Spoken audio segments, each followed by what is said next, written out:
राज्यात मुख्यमंत्री बळीराजा पाणंद रस्ता योजनेअंतर्गत शेतरस्ते मोकळे करून ते बारमाही करण्यासाठी राज्यव्यापी मोहीम हाती घेण्यात आली असून अतिक्रमण करणाऱ्यांवर कठोर कारवाई करण्यात येणार असल्याचा इशारा महसूल मंत्री तथा नागपूर आणि अमरावती जिल्ह्याचे पालकमंत्री चंद्रशेखर बावनकुळे यांनी दिला। नागपूर जिल्ह्यातील तेलंगखेडी येथे शेत पाणंद रस्त्याची पाहणी केल्यानंतर त्यांनी प्रसार माध्यमांशी संवाद साधला। यावेळी सावनेर विधानसभा मतदारसंघाचे आमदार डॉक्टर आशिष देशमुख हे उपस्थित होते। मुख्यमंत्री बळीराजा पाणंद रस्ता योजनेत शेत रस्त्यांची मोजणी, रस्त्यांवरील अतिक्रमण हटवणे आणि रस्ते वादमुक्त करणे ही जबाबदारी महसूल विभागाकडे सोपवण्यात आली असल्याचे बावनकुळे यांनी सांगितले। पुढील 5 वर्षात राज्यातील सर्व शेतरस्ते बारमाही करण्याचा सरकारचा संकल्प असल्याचेही त्यांनी यावेळी स्पष्ट केले। शेतकऱ्यांच्या शेतापर्यंत पाणी, दिवसाला 12 तास वीज आणि चांगला रस्ता पोहोचला तर शेतकऱ्यांचा मुलगा सरकारी नोकरीसाठी भटकणार नाही असे सांगत त्यांनी शेत रस्त्यांचे महत्त्व अधोरेखित केले। अतिक्रमण करणाऱ्यांवर कठोर भूमिका घेत सरकारच्या योजनांचा लाभ रोखण्याचा इशाराही त्यांनी दिला। 50 शेतकऱ्यांची वाहतूक अडवणाऱ्या अतिक्रमणकर्त्यांचे ॲग्रो स्टार्ट नंबर बंद करण्यात येतील। तसेच पुढील 5 वर्षे त्यांना कोणत्याही शासकीय योजनेचा लाभ दिला जाणार नाही असे त्यांनी स्पष्ट केले। राज्यातील सर्व लोकप्रतिनिधींनी आपल्या भागातील पाणंद रस्ते या मोहिमेत समाविष्ट करून शेतकऱ्यांना सुविधा उपलब्ध करून द्याव्यात असे आवाहनही बावनकुळे यांनी यावेळी केले। राज्यामध्ये मुख्यमंत्री बळीराजा पांधन रस्ते योजनाची सुरुवात झाली आहे।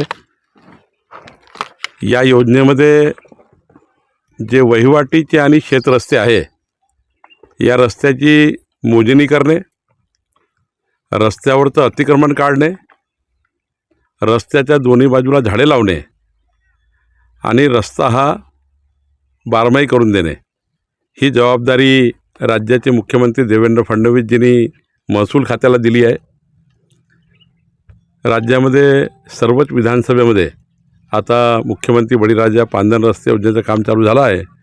आज आशिष देशमुखजी आमचे सावनेरचे आमदार आहे, त्यांच्या मतदारसंघात तेलंगखेडी गाव आहे।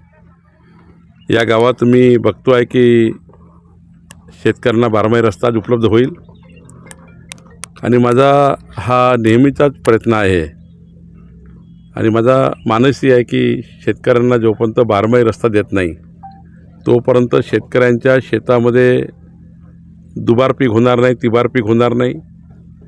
आणि ही त्या ठिकाणी आपण जर विचार केला तर शेतकऱ्याच्या शेतात पाणी, शेतकऱ्याच्या शेतात दिवसानी 12 तास वीज आणि शेतकऱ्याच्या शेतात रस्ता हटला तर शेतकऱ्याचा मुलगा कधीही सरकारी नोकरी मागायला जाणार नाही।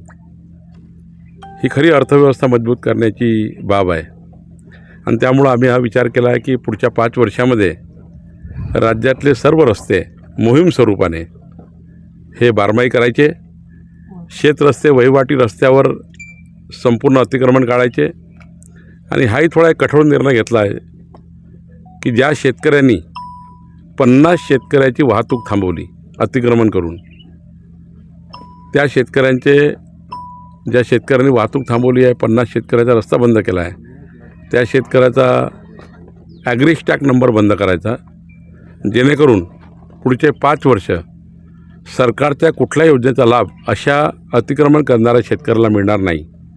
आणि त्यामुळे मोठ्या प्रमाणावर रस्ते मोहीम आता सुरू झाली आहे। मी राज्यातल्या सर्व शेतकऱ्यांना, सरपंच, पंचायत ते पार्लमेंटपर्यंत सर्व लोकप्रतिनिधीला विनंती करतो की आपापल्या भागातले सर्व रस्ते या मोहिमेमध्ये आणा। मुख्यमंत्री बळीराजा पांधन रस्ते योजनेमध्ये आपले सर्व रस्ते करून घ्या आणि शेतकऱ्याच्या जीवनामध्ये परिवर्तन करा। सर, एक राजकीय प्रश्न असा आहे